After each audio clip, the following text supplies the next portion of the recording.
Concord over to CNMI. Oh, look, we're here already. And we have the governor's spokesman, Mr. Kevin Bautista, on. I know you just got a few minutes. You got a meeting at 9, Kev. So good morning and thanks for joining us. Sorry about the delay. It's all kinds of backed up in here. No, all good. Morning, guys. Have Morning, a morning. day. Wow. So look at CNMI. We're reopening tourism in January.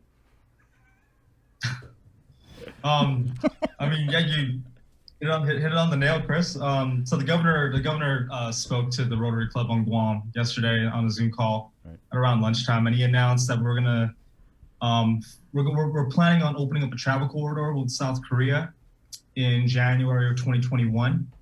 What this travel corridor pretty much means is that um, we're working through our Marianas Visitors Authority and some of our private partners to open up a travel corridor for long stay tourists. And that keyword, long stay tourists. It's not going to be the standard tourists that are coming over to Guam or the CNMI. It's going to be folks who are planning on staying for a longer period of time, beyond usually 5 to 7 days. They're aiming for about a month or so for a longer vacation time, and then be able to go back to South Korea to be able to face that 14-day quarantine, which the South Korean government is still not budging on removing that requirement for the residents. So the governor announced that yesterday. The MVA board approved the proposal, and looks like we'll be moving forward with that in January 2021, and we'll see how it goes. I don't know if you guys heard on the Zoom call yesterday, the governor brought up the example of what the corridor would look like. So the individuals, the tourists from South Korea would be going into a hotel facility on island, stay there for 5 days based off of the same quarantine protocols that we've had here in the CNMI that have been going on since the summer, and then be able to, once the 5th day test shows that they're negative, they'll be able to go out, utilize the hotel facilities, and then eventually taking that another step further to, if they choose to play golf, which a lot of our Korean tourists like to do here in CNMI, they'll be able to do that and go straight from their hotel to the golf to the golf course, and then be able to play golf, but stay away from the community. And I think that key word of segregating those tourists from the rest of the community is what we're finalizing right now with our private partners and the leadership of MBA, and the governor has been heavily involved directly on that. Wow. I mean, congratulations, Kev. I know I was just throwing a little shade, but just you know me. But so, like you said, you were going to reopen in 2021. Wait and see. How feasible is it that you would receive the tourists, and have they already confirmed that some will be arriving? I don't have a definitive comment on the number of tourists, or if there have been any confirmations. There is interest though. I will tell you that there is heavy interest from the South Korean market about this. Our private partners, as well as our tourism partners on the ground in South Korea, are working very hard to ensure that this corridor is done safely for both the tourists as well as the residents here in the CNMI, and then working to at least create this new normal, as the governor mentioned yesterday. This is new normal for the industry, where it'll have to change the way we operate with new requirements aimed at keeping our residents safe, while allowing us to bring back some hospitality and tourism jobs, and have some sense of normalcy within the industry at the beginning of the year. So we're hopeful, and we're looking forward to that. Is there still going to be the $400 entrance fee? For this specific corridor, this travel bubble corridor, it's we're not planning on keeping that. There will be a special rate and a tour package for these long stay tourists. I don't have the details yet; it's still being finalized. But once we have that all set, we'll be able to share that with our family and friends over in Guam, to talk about that, as well as the rest of our travel industry partners like Japan and China, for that matter, and even the U.S. mainland who comes over. We don't have anything definitive yet. The current quarantine protocols still apply. You talked about that $400 quarantine fee. That's still going to apply. Per day? Sorry. Kev, that's per day, right? Yeah, pretty much. Unless you're an essential worker and you're deemed essential by our territorial health officer. Just on that note, really quickly, Chris and Bree, I wanted to just share some updates yesterday from CHCC, if I may, about the number of people who tested. We tested 165 people on arrival. On arrival and on the 5th day at our quarantine facility. So that's 83 passengers on arrival and then 82 travelers on the 5th day, and all tested negative, fortunately. Our last case was on December 8th, which we announced 2 cases. So we've had a total of 113 cases since March 28th. And it's been 114 days since our last community transmission. So far, we've had 87 cases identified through our travel protocol and 26 identified through our community screening. But again, 114 days since last community transmission. So we're looking pretty hopeful in terms of us being able to reopen tourism in January. How do you anticipate the third wave that South Korea is currently in? I was just Googling some stuff here. I mean, South Korea scrambles to build container hospital beds to combat third COVID-19 wave. That's a great question. Yeah, go ahead. That's a great question.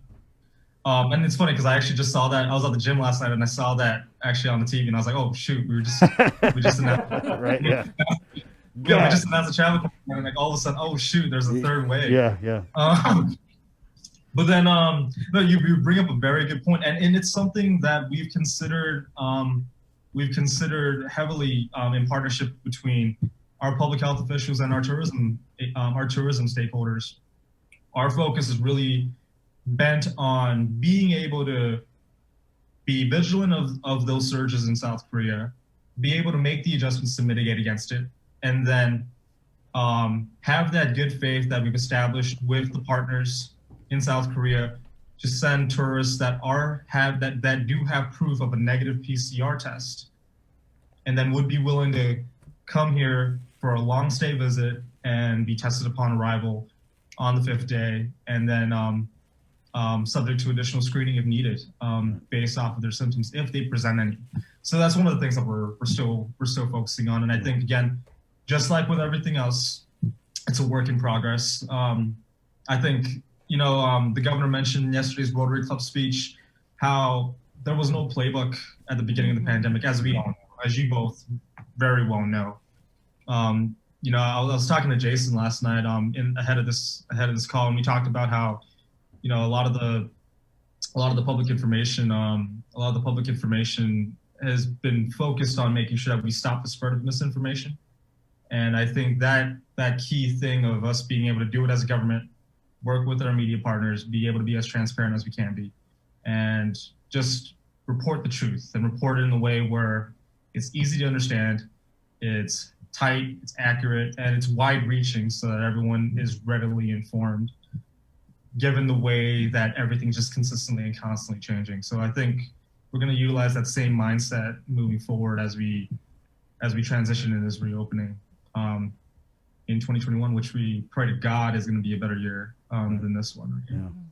Yeah, and one thing that I admired in his speech was this partnership and this working together that he kept on referencing, and if something's not working, then we need to work together to come up with a solution. And so I really appreciated his words, and also how he was talking about the vaccine.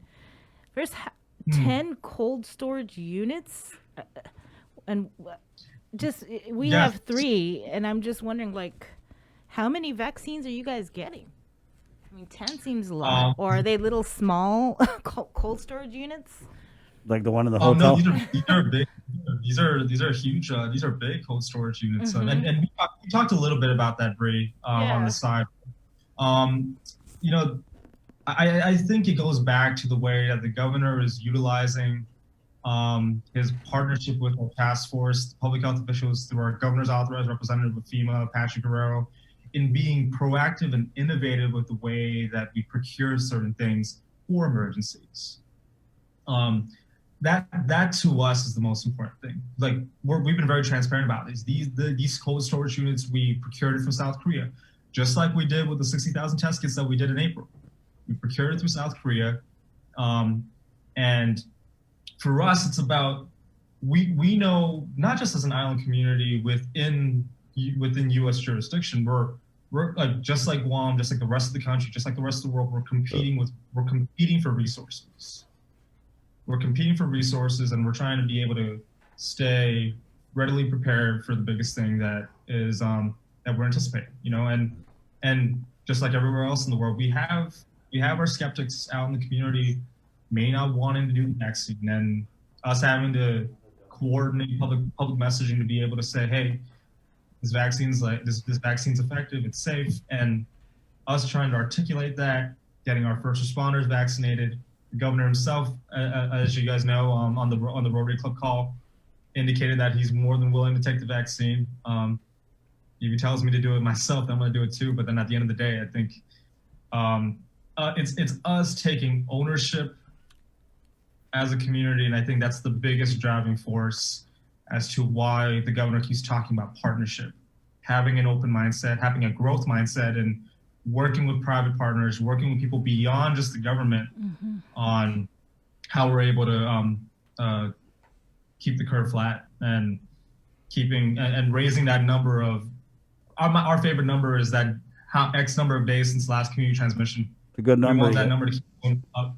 We're at 114, and I think we're just trying to keep going. Which we want to keep those days going up, because I think going back to the one thing that the governor mentioned also was, for us in the CNMI, one case on island is one case too many, and for us having a fragile island healthcare system in the middle of the Pacific, where resources are hard to come by, they're scarce, and we're limited. We need to be able to fend for ourselves, and the only way to fend for ourselves is be able to ensure that we not just slow the spread, we stop the spread. We stop it at the border. We make sure that we protect our Monomco and our people with pre-existing conditions from even having it in the first place. And hopefully it continues. Well, I know I hate on you in a joking way, but I'm the guy who's always like, oh, people talking about where they want to go where there's no COVID. Well, yeah, you can go up here. It takes 45 minutes by plane. Might cost you a little bit on the quarantine, though. Yeah. Sorry about the quarantine. But I just want to say that, I saw the JIC update from Crystal last night, and to see the car score at 1.5, that's really great. Yeah. What's you guys' car score at? We don't have a car score. Oh. We call it a community vulnerability rating. We go by colors. Right. I think colors are sexier than numbers. Oh, here we go. But I don't mean this. No. Hey, keep it coming. So what's the color for 1.5 on a car score for Guam? What's the sexy color?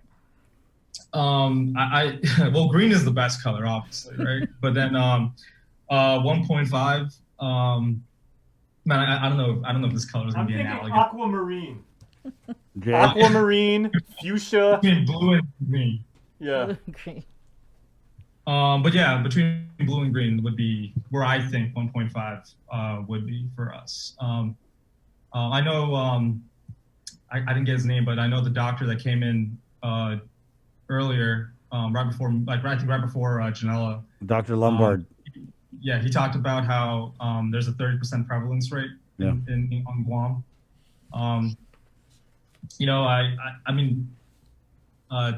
I think we don't have a 30% prevalence rate in the CNMI. I think then we've been pretty lucky.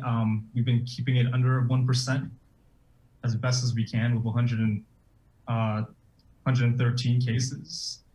But I think just moving forward is us being able to transition into our vulnerability rating, which is green, and having that be the standard we set when we reopen travel corridor for our South Korean long-stay tourists moving forward.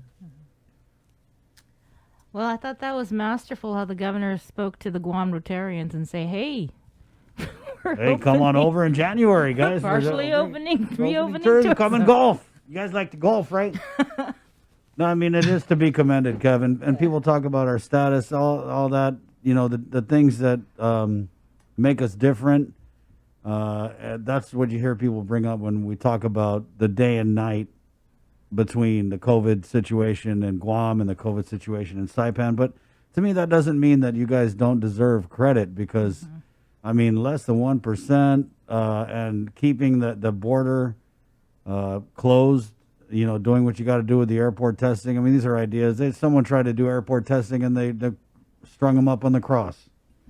So I think it's to be commended that you guys have done what you needed to do to protect your community, which has the same issues that we have here in Guam. I mean, we've got the, you know, high incidence of diabetes, same thing as you guys in Saipan. But like I said, it's a tale of two islands. Yeah. But you know, again, I have to say this because, you know, it's that empathy factor that we have. You know, the governor really nailed it yesterday when he said that it's the power of the communities coming together. You know, his partnership with Governor Liu from the beginning of the pandemic, moving forward now to be able to tackle this crisis seriously, I think is important. Obviously, there's a difference in policy, but then at the end of the day, they both are trying to do the best they can with what we have, with the playbook that's constantly being written every single day, and we continue to hope that car score stays low. And we, you know, we're seeing that you guys are well under 5, so we hope to see you guys celebrate Christmas like the way that we Islanders like to do it, right? So that's the best way to look forward to, you know. Okay, Kev. We'll let you go. I know you got that big meeting with the Senate, right? Wow. Yeah, but it's at 9:30. So, but thank you guys so much. Oh. Chris, I just want to quickly give you a little shout out because I saw the Thanksgiving video. I think you single. Yeah. Oh no, don't, Kev. His dog is not gonna be able to fit in guys. Kev has something to say right now. Okay, we got to be our guests. Come on, they have things to say. Let them say it. Chris, I honestly, that Thanksgiving video was sick. I think you single-handedly just brought the curve down for the island of Guam with that Thanksgiving video, which is pretty sick. Ooh. We got this on tape, right? Yeah. He's happy to take credit. Yeah. Hey, Kev, I guess we can. I'm gonna title this that last bit on when I put the clip up on YouTube. I was gonna say, Chris Barnett, the ego has landed. Nah, it's always been here, Jay. Thanks, Kev. Appreciate that, man. And Kev, congratulations on getting into USC, man. That's great news, bro. It's not as great as a thanks so much, Thanksgiving. man. Appreciate it. It's cool, but it's not a Thanksgiving video. Take it easy, Kev. Thanks, guys. Be safe, my man. Merry Christmas. Yes. Right on. That is a smart guy right Yeah. there. I'm telling you, he got into USC. I already can see and hear the promo. Yeah, I can too. When's it dropping? When you're done editing it. We're not thanks. even. What do you mean you? Hey Jay, send me that clip. There you go. Can you make it HD? Can you put surround sound on it? Can we get Virtual reality? Can we get it on a loop? Hey, it's 9:06, guys. We're KUAM FM. I got you going. Quick break, and then, God, I don't like the positioning of. We just had CNMI. We're opening tourism in January. Now we got Jerry Perez coming on to talk about how we ain't even got money to do Christmas lights in Tumon. Sorry, Jerry. Ay, Kimalagu. So we're coming back with more of the Link on the Breeze. 93.9. Good morning, Guam. Half-a-day federal employees and annuitants. The open season is here.